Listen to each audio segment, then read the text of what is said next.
Hello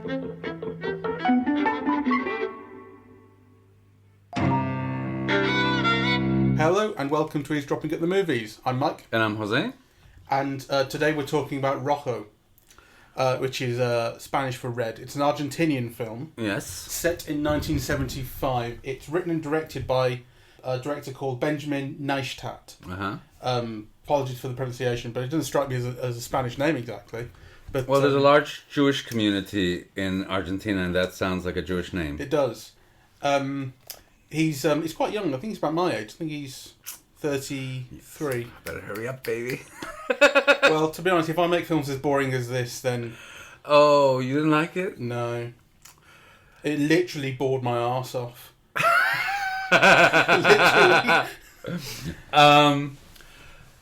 I think it's a film that you need to know a little bit about Argentina for it to work. You certainly do, and I know very little. Yeah, which is a fault with the film, actually. But nonetheless, I found it very fascinating. Actually, I was thinking, when on the drive back home, I kind of, I kept thinking about it because I kept wondering, I thought I was paying attention at the beginning, but before you know the characters, who the characters are and so on, you don't really. So I was trying to make sense of, because the film begins with this house, yeah, and somebody walks out of the house, and then somebody walks into the house and walks out of the house, and I was trying to remember if there was a connection between that and, at the end of the film, the protagonist, who is that Dario Grandinetti, who's this very famous Argentinian actor, puts a wig on, yeah, so he's been like pretty much bald-headed, natural hair throughout the film, and then puts a wig on, and I couldn't make sense of that. I didn't understand what the wig was about, and then I was wondering, is he with this wig on one of the guys that left the house, or? I think that opening shot. I mean, it has a feeling of like a Hanukkah kind of shot where you don't know exactly what you're supposed to be looking at in a way, and it is this. It's just this nice sort of suburban house. And seemingly kind of nice, well-to-do people are going in and out taking stuff. So you go, what's going on here? And I think, I don't remember exactly, that he is one of the people who goes into the house. Okay, you see that? I think he goes in and comes out, and then he goes back in, I think. But okay. But I mean, that is the very first shot of the film. So. The house is important because, so basically the house is a symbol for all that's wrong in Argentina in that period, and which is about to get a lot worse. And actually, I think it is something that should resonate with us now. Because what happens is, these are people who have disappeared. Right? So basically, kind of, people say, oh, they're on a trip or something, but actually they have just been disappeared. And then basically, they're disappeared, and so people begin to take the spoils. So these people who had once been their nice neighbors are all of a sudden taking their furniture and their thing. And then, one of the big plot points in the film is pretending that they're selling the house, so actually that they can actually make money out of somebody else's property. And to me, that resonated very much with Nazi Germany's, collaborators. Yeah, but also, that kind of, you've lived with people all your life and you like them, and all of a sudden they're made to disappear by the government or whatever, and the first thing people do is loot the house, steal the paintings, and then take possession of the house, right? So it is about nice people collaborating and kind of and letting things go. Yeah, kind of, these are major things. People keep disappearing in the film, at kind of a teenager, even a magician who works in a nightclub makes people disappear. And this is actually before the military really comes in 78, before people start getting shot. Yeah, this is 1975. Yeah. So this is prior to the military junta that took control. Yes, I think it's 78. I'm not too sure of the history. But it's... But this film was certainly prior to that, because there's talk of, right at the end of the film, there's talk of, I hear the coup's going to start tomorrow. Yes, exactly. So this is definitely before that happens. That's right. So, and there's a lot of talk of, Argentina, and, aren't we great in a blessed land, and all people want is peace and quiet and to live their lives, and it's true, right? The film shows that, but it also shows, the small scale letting things go, small acts of violence, right? People trying to profit out of other people's misery, and it's all done in a very kind of low key way, yeah. So it's kind of like cumulative, which I liked very much. I mean, I think actually, the film is very beautifully structured, and it's really evocative. I mean, personally, I felt it really evoked that period for me, because a lot of the soundtrack are like pop hits of the period, which are really just kind of love songs. The ones I recognize are Do You Want to Be My Lover? Yeah, Quiero Ser Tu Amante, Camilo Sesto, which was obviously kind of very big in Spain. So in a way they're anodyne, right? And there's a whole section about, kind of these two teenagers who are in love, and they're going through those things. He wants to make out, she doesn't. But, that one little thing turns it into extreme violence, right? And it's partly to do with the culture, with the machismo, the control, the whole opening sequence, which is all about manners, and which I thought actually that the lawyer was very patient, right? And kind of very polite. This guy wants to take his seat. So one of the main key scenes in the film is the lawyer sitting in a restaurant. This very impatient, pushy man, comes and tells him off because he's taking too long to order. The restaurant is full, there are no tables, and really, if he's not going to be quick and order, he should get out, right, and give him the place. So the lawyer does end up giving him the place in a very polite way, but then tells him off and says something like, you're very badly educated, and kind of, you're always going to have trouble and you're always going to have violence because, you're too old to change now, and that's kind of... And he says something like, you're going to watch people getting on with each other and you're not going to be able to take part in it. Yes. And he really humiliates him in front of the restaurant, and everyone stops and listens. Yes. Well, you see... And clearly this lawyer is also a figure in the town. Everybody knows who he is. Yes. So everyone here knows. Well, you see, later on, when the detective because this is also structured as a murder mystery. So later on, when the detective says that, you humiliated him in public, don't you think people heard? I actually myself didn't see it as a humiliation. Kind of, I saw it as an answering back. I mean, this idiot has just displaced him, caused a ruckus in the restaurant. He's given up the seat, and the guy still won't shut up. So, I think almost like honor, or just, it requires some kind of response. And he responded in a very even tone of voice and very rational and so on. So I didn't see it as a humiliation, though. It's definitely fair enough that I think he gives a response to the guy. But, he really does sort of pick him apart as a person in what he says. Which could be seen as a humiliation. Rightly, I thought rightly so. But, kind of... if it's a humiliation, it's a justified humiliation. Yeah. Because the other guy tried to humiliate him, get him to stand up and bugger off. Yeah, so, I'm not saying it's unjust, but it is still... Right. Okay. When the guy said it, it made me think about it. But I personally didn't experience it that way when watching it. I thought the guy was being very polite and very controlled, but telling him off. I'll put it this way: I was with the lawyer when he was saying all of that, and it's a wonderful little monologue that he gives. But then the guy, when he starts to stew in his seat after hearing all this, and then explodes and starts calling everybody Nazis, like I got him too. Yeah.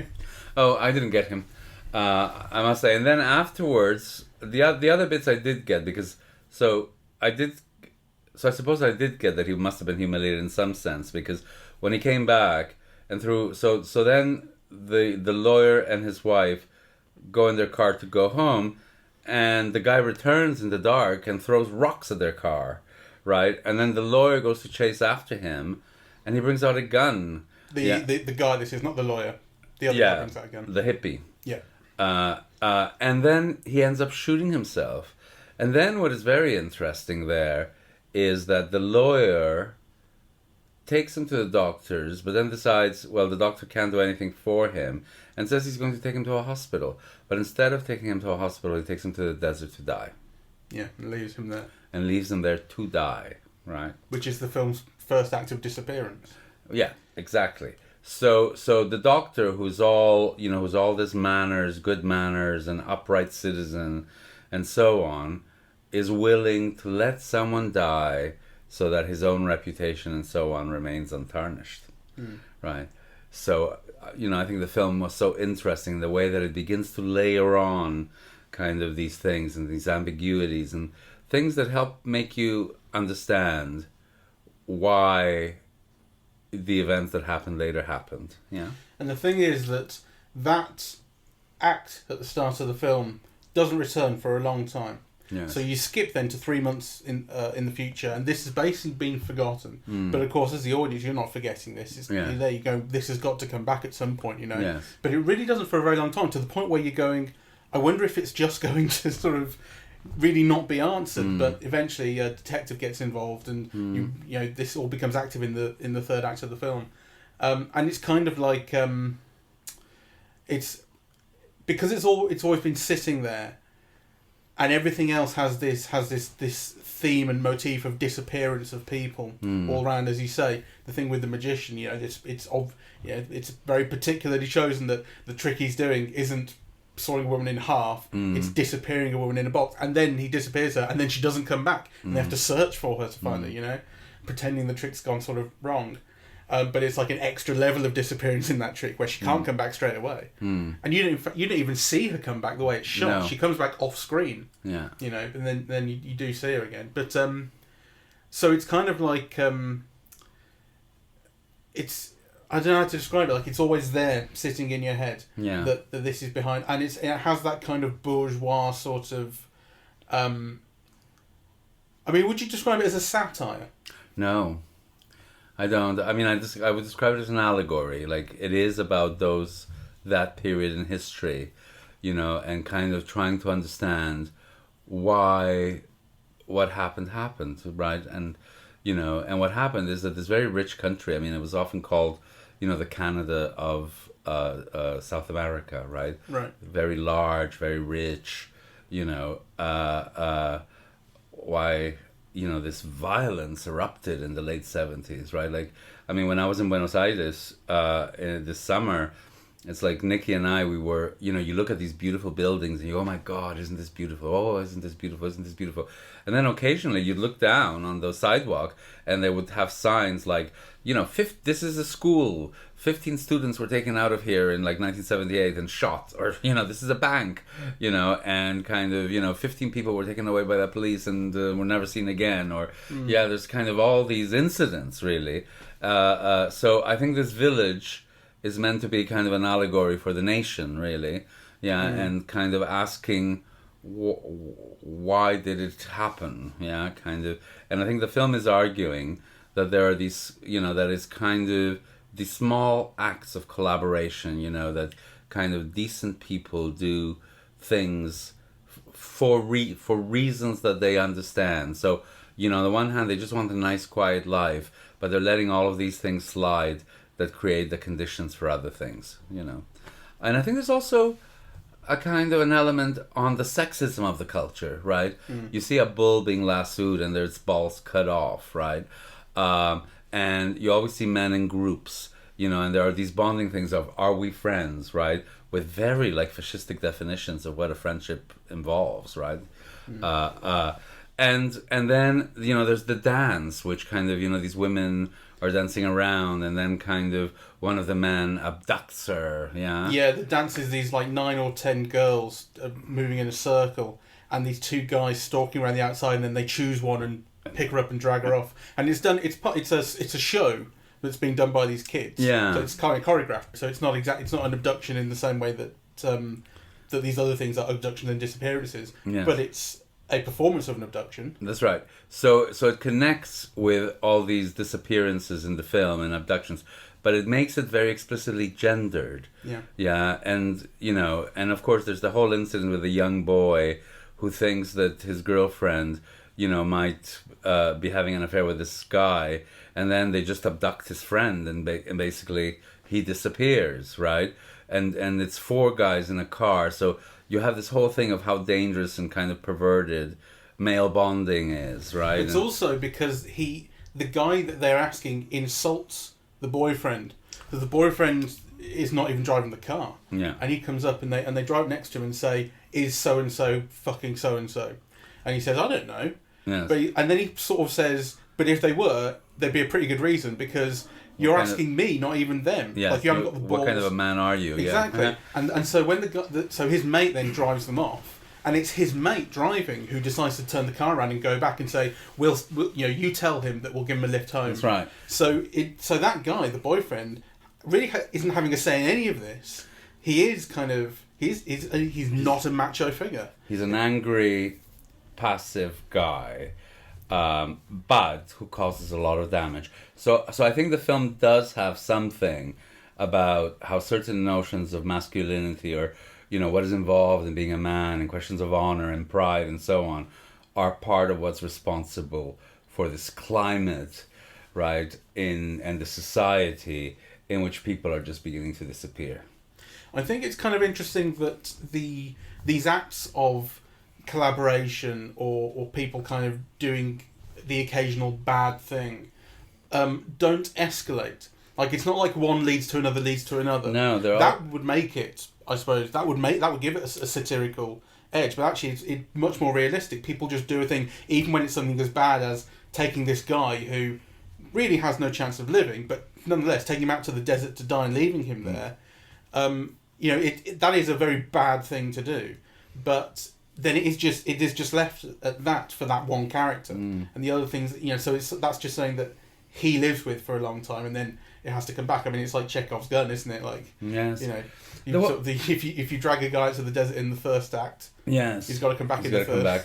I mean, I think for me, I loved a lot of it actually, and the thing is that it really makes you think. After we finished watching the film, I was going over in my head, and there were many things that there were many things that I loved.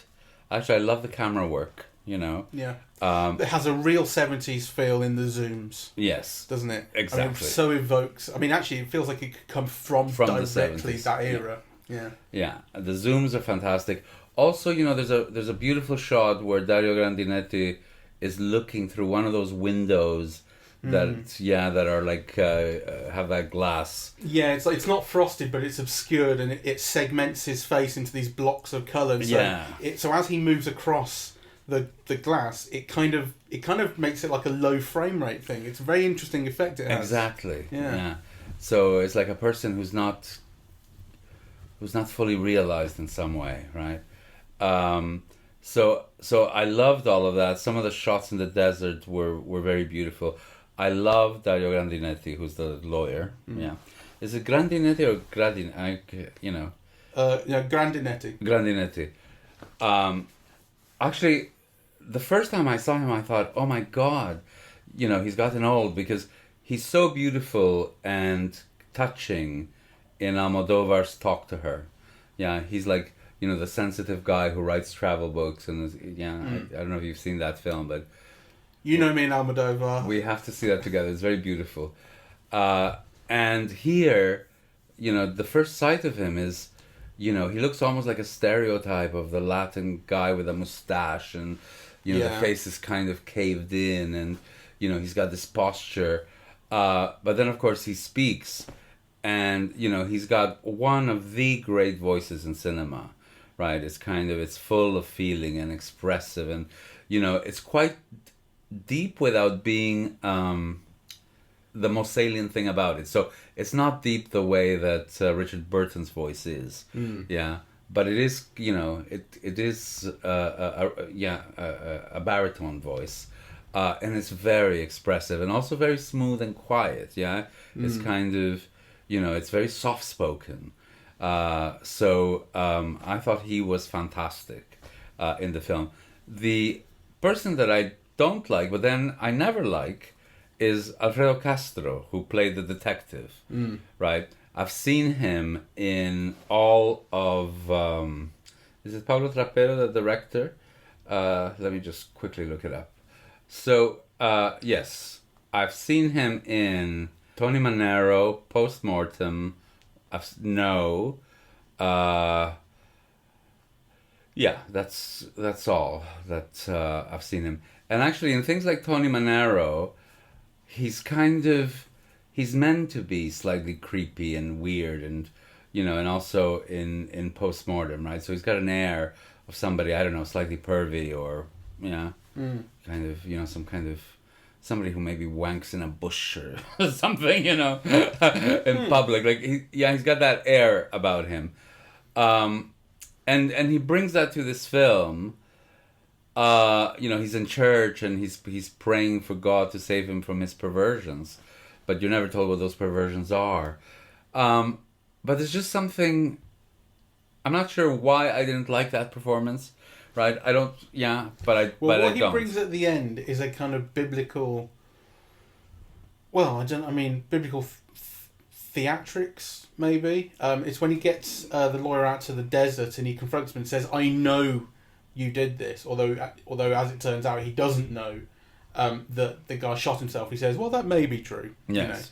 But he's certainly tied the lawyer to the death of the hippie, and then he starts talking about God and this land that we're in, and then he puts his head to his chest, and I don't really and cries. I don't really follow it. Well, he's basically saying this is such a beautiful country, blah blah blah blah, but it's now without God and without law, and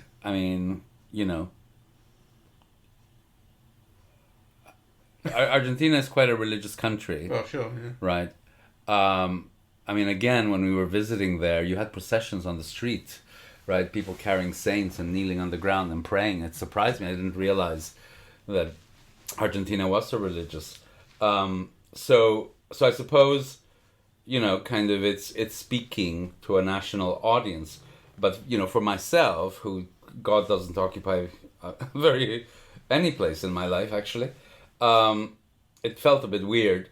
But I suppose, the argument is that there's no morality, and there's no law. People aren't obeying the law in any way, even very decent people and lawyers who are supposed to be upholders of the law. Is it important that he's Chilean, you think? And and it's not just he's a Chilean actor. The detective he plays is Chilean. Yes. I think it is important because it's an outsider's perspective into kind of what's going on. And also he breaks through their delusions. So he says something like, how could you imagine that nobody would know in a small town like this that you had an argument with this guy in a restaurant full of people, and that there were 2 gunshots and that nobody heard. Like the whole point is that it is a small town. Everybody knows, right? Yeah. So I thought those things were very interesting. So for example, when they go to the house to check it out, and there's already a woman in the garden who's clearly doing the same thing, right? And so, did you know the family? Oh, yes, they had 2 blonde kids. Yeah, so kind of all those questions, well, what happened to those 2 blonde kids, right? What happened to this family? How would you even imagine, like, stealing their house of people you knew? Yeah, like, I really found it very interesting. She said she didn't know the parents. Yes. That's what she says, or at least that's what she claims. Yeah, that's what she says. So, and what do you make of the Americans? The American aspect. There's this thing about the American cowboys. It's a troop of 3 or 4 guys who are American cowboys and they speak English and everything, and they're on some kind of cultural exchange. Yeah, so they give a gift of a whip, and they receive a gift of a mate set. Yes. And the guy that they receive this from is a I can't remember the word they use. Intervener. That's the word. This guy is an intervener, and he has a kind of national thing going on. It's an interesting thing because then after these gifts are exchanged, they go out to do this press conference. Yes, that's a chilling moment. With the press there, and he's talking about we exchange these gifts, and isn't it lovely? I've got this whip, and then this reporter is asking questions about the kind of breakdown of civil liberties and this sort of thing. And he doesn't want to answer these questions. Yes. And to the point where he says, who do you work for? What station do you work for? And what's your name? And that's where the scene ends. But that is chilling. That is chilling because basically it's like a Trumpian moment, right? Where basically I know your name, I know where you work for, and basically you're going to lose your job and you might get shot for asking me these questions. Yeah, well, if everyone else is getting disappeared, that guy's getting disappeared. Yeah, so So the thing about the American cowboys is what they tell you is that the previous intendant or superintendent of the region had not done their job properly. Yes. Right. So in fact, you imagine that they've been held prisoners or they've been stranded. Yeah. So something that started off as a cultural exchange turned sour. Right. Therefore, yeah, kind of, this public making up for it with gifts and so on. Yeah. Yeah, and it's been presented as a bringing together of our brother lands, I think is the phrase they use. Although I will give myself the credit of having interpreted that myself, because that wasn't the way it was in the English subtitles. But I think they say, like, Tierra Hermanos. Yes, I mean, so, and I think that also alludes, I'm not, because I think this military coup was also financed by the Americans. Sponsored by the US, wasn't it? Kissinger, I think. Exactly. So I think, the film has those resonances. I mean, even for someone who knows as little about Argentina as I do, I think those are things that the film makes legible. So as whenever there was a military coup in South America in that era, the US had something to do with it. Yes, Eduardo Galeano wrote a wonderful book called The Open Veins of Latin America, arguing that, that basically kind of, Latin America was bleeding and, it was North America that was wielding the razor, the US in particular. So, so anyway, I think this is it's a very interesting film that gives you a lot to think about. I don't think it's quite good enough, Well, as interesting as the chat has been, and I think it really has been, I still was so bored. Right. Like, I think it's, in terms of a kind of narrative drive, in terms of really interesting characters, I think it's really weak. It is the themes that it is built upon that are interesting, and it does interesting things with those themes. Yes. But still, I couldn't tell you that in the moment to moment, I was interested in what was happening. Yes. With the exception of the opening, when it was setting up the kind of setting up the drama, particularly that restaurant scene at the start and everything that went on up until he leaves him basically, and then you get the title of the film, Rojo, shows up. Like, everything pre that was very interesting, but after that, I lost interest in the moment. Yeah. No, I was interested throughout. But it was very interesting because I was showing a Lubitsch film kind of this morning, and like the thing with Lubitsch is everything he does is with the intent to delight, so a choice of shot, a piece of language, a camera move, right? It's always like inventive, imaginative. It's meant to like please the audience, right? Or kind of keep, so I mean, never to detract from the themes or whatever, but kind of to make you see it in a special way. And the thing about this film is that it makes almost no concessions. That that in fact an audience is there. That kind of you need to give them a joke, a bit of suspense, some tenser moments, something that's at stake. For the characters, right? Because actually, even at the moment where the hippie threatens to shoot him, it's not quite tense enough, right? And that's like the tensest moment. And probably even when the guy says, "We brought this detective in," and then the whole thing, it charges up again of, "Oh, this is going to come back and haunt him." It's still not tense enough. No, it's not. I mean, and that's it. You have, and actually, the whole detective investigation also happens off screen, right? Well, so, I think it is incorrect to consider the film a murder mystery, though. Like, I mean, there's no mystery. We know what happened. We know, and the tension around. I suppose there could be more tension, as I say, around the detective story. But actually, how the detective learns what he learns isn't really the interesting. I think part. As soon as you introduce the detective, you have to show us the machination. So if you watch Columbo, often you see the murder right at the beginning. You know who did it. And the rest of the narrative is just about proving it, right, or trapping the person into so you bring a detective here who is the second most important character in the whole film, played by the only other name I recognize, and Yeah, I get what you mean. But I think the way the detective is used is in relation to the lawyer. So like the way that, because when the detective at the very end says to the lawyer, as you say, how can you not have realised that people would remember this argument? I think the thing is, by the time he meets the lawyer, I think you kind of have to have the impression. This is the impression, at least I had, that he already knows something.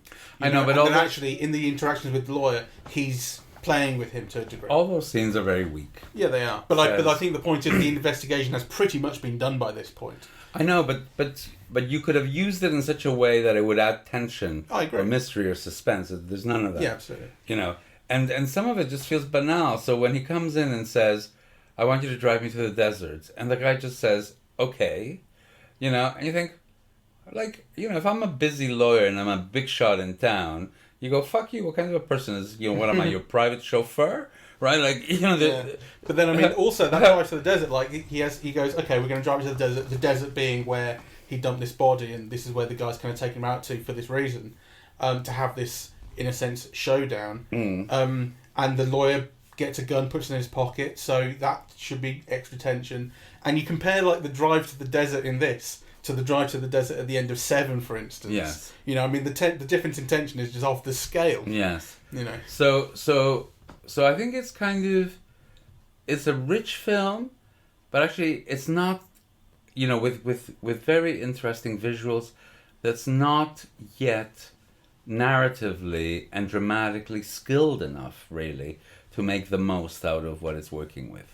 That's the way I would characterize it. Yeah, I think that's fair. But nonetheless, raises a lot of interesting questions and has a lot of food for thought. Yes, certainly anybody here who's interested in, Latin American culture in general, or, Argentinian culture in particular, I would highly recommend that they see it. It is kind of worth a visit for them. What do you think about the title? Why is it called Red? Rojo. Well, I thought maybe because of the desert, because of the killings, of the blood, and also because a lot of the people who were killed or disappeared or whatever are Red Wings. So when they go into the house, I don't know if you noticed, but they've taken almost everything, but there's still books on the shelf. Right? And it was something in the USSR. I mean, it was clearly a family that had been left-wing, right? And also you heard that somebody, was working, or the wife of a family had disappeared, and it was partly because the wife was a lawyer who was involved with the unions, right? So I'm not sure if it has any connection to that, but that is a running theme in the film, yeah? Yeah. Interesting. Yes. So again, kind of a very rich film in many ways that isn't fully realized, but that nonetheless we recommend to people who have a particular interest in Latin American culture. I think very fair assessment. All right. Well, thank you very much for listening. We are Eavesdropping at the Movies. And we are on.